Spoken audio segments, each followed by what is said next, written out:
I made the coffee in a percolator today, and after making it for the past few months with the pour-through method, or a French press, a percolator coffee tastes nasty. I don't know what the heck it is. Same coffee, percolator, nasty.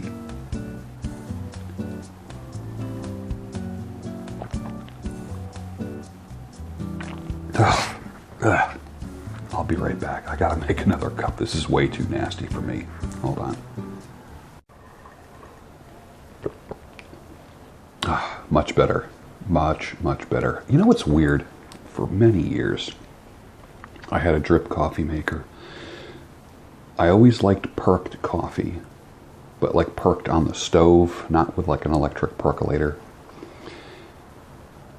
I just remember going over people's houses in the 60s. You want coffee?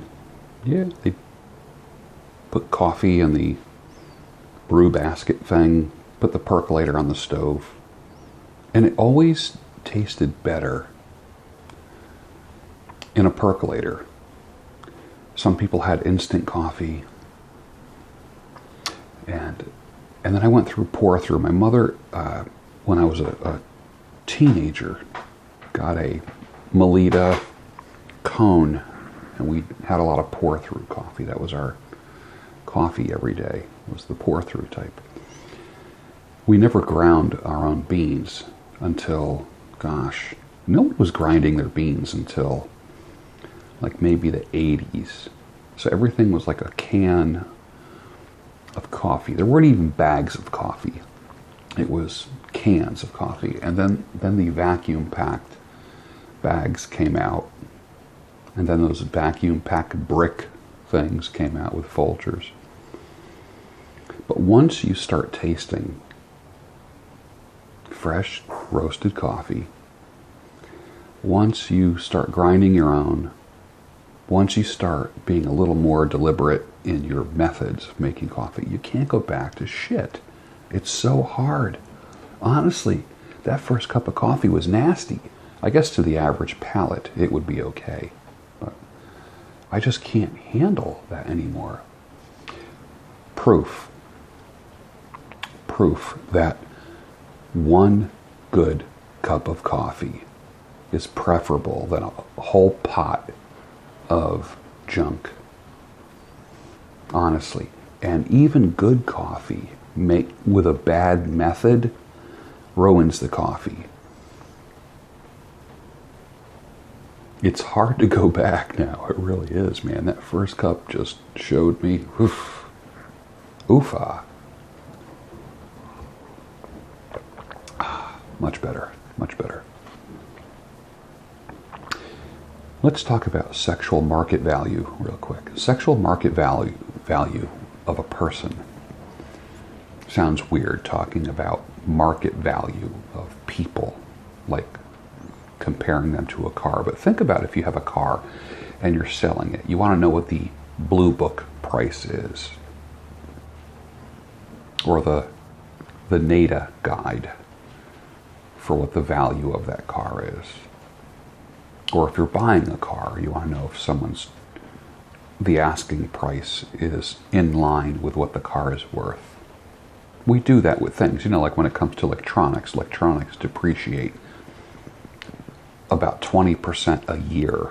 So if you buy a TV, let's say you buy a TV for $1,000 and you want to resell it after 2 years, it went down 20% a year. So you might be able to get $600 for it in 2 years. But I have a funny feeling with the way electronics are changing so fast. Like the TV that you have now is probably already obsolete, most likely. The phone that you're watching this on, or the PC, is probably obsolete already.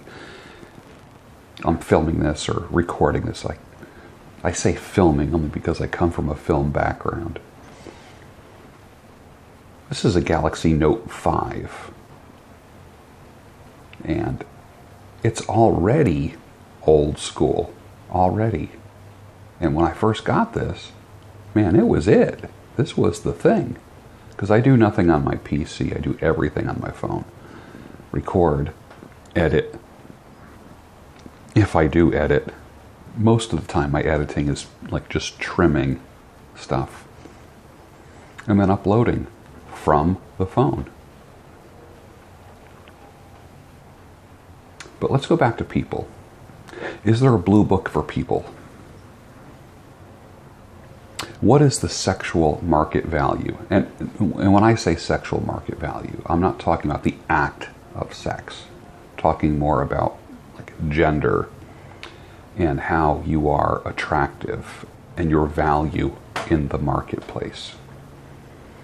When I went through my curmudgeon years, I didn't have a very high SMV, sexual market value. And different things in life will affect your market value in the same way that when you look at a car has leather seats, it has this option, that option, brings the value up. Whereas now we have Carfax, where you can check to see if the car had any accidents, which will bring it down in value. What about in life? What is the sexual market value of yourself, if you're a single person, that is? Single and available on the market. Or most people say, well, I'm not looking. Yes, you are. If you're not looking, you're at least open to meeting somebody. So let's just stop the bullshit right now, okay? I read once, and this was not long after I was divorced, that the lowest sexual market value of a man is the type of man that had a tough divorce, tough custody battle, and all of that stuff. That man is considered damaged goods. And I read that, and it was in a woman's magazine, go figure. It was like women sharing notes with other women on what's a good prize and what's not. And guys do the same thing. Men do the same thing. And that really affected me reading that. But I wasn't really aware. I wasn't really like red pill aware yet. I wasn't just because someone calls themselves an expert doesn't mean they're an expert. Because someone has a PhD or is a professor, that doesn't mean anything. I've met many wise people who haven't had a day of college.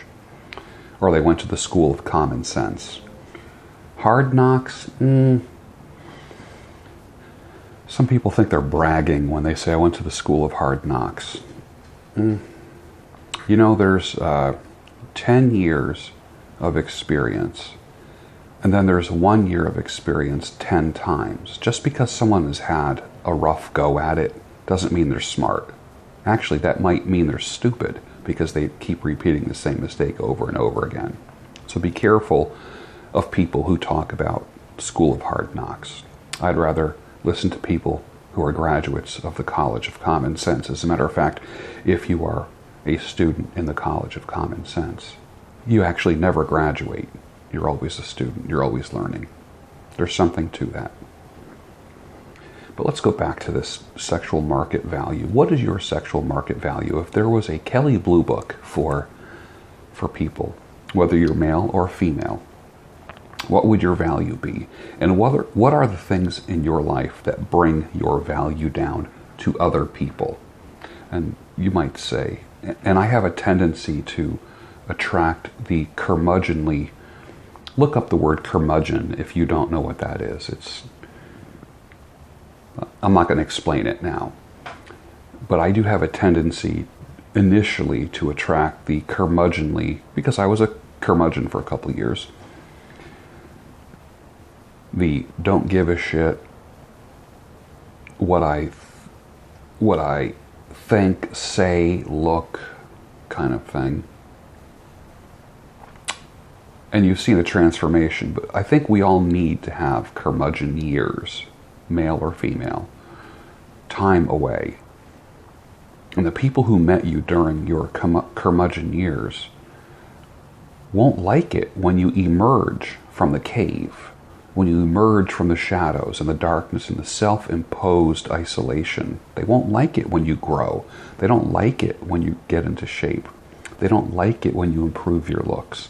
They don't like it when you're social, because misery loves company. Most curmudgeons actually don't want company. They're isolated. They're by themselves.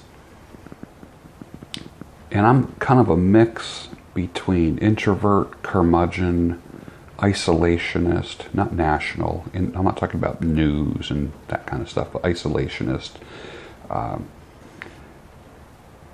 There's people who isolate because of fear, and then there's people who isolate because they like solitude. And I think that's where I fit, is that I like solitude a lot, and I need my time. If I ever end up in any long-term kind of relationship with a woman, she's going to have to know that I need my time. Ideally, it would be a woman who also wants her own time as well, who has her own hobbies and her, things like that. I know it's all romantic, where people are saying, well, I'm her hobby and she's my hobby and all this kind of stuff. I think I'm beyond the syrupy sweet BS when it comes to relationships. I'll never forget dating a woman who had a little bit of a past. And we all have pasts, so I'm not pointing the finger at her at all. And I'll never forget her saying, I was explaining some of my things in life, and I certainly don't have a stellar record. And I'll never forget. She says, that's okay. She says, you had a life before you met me. And I loved that response. Loved it. Because we all have things in our lives that we think people will hold against us. And one of the best-selling books in the 70s was Why Am I Afraid to Tell You Who I Am? Imagine that as a best-selling book. The reason is this. Why am I afraid to tell you who I am? Because if you knew who I was, you might not like me.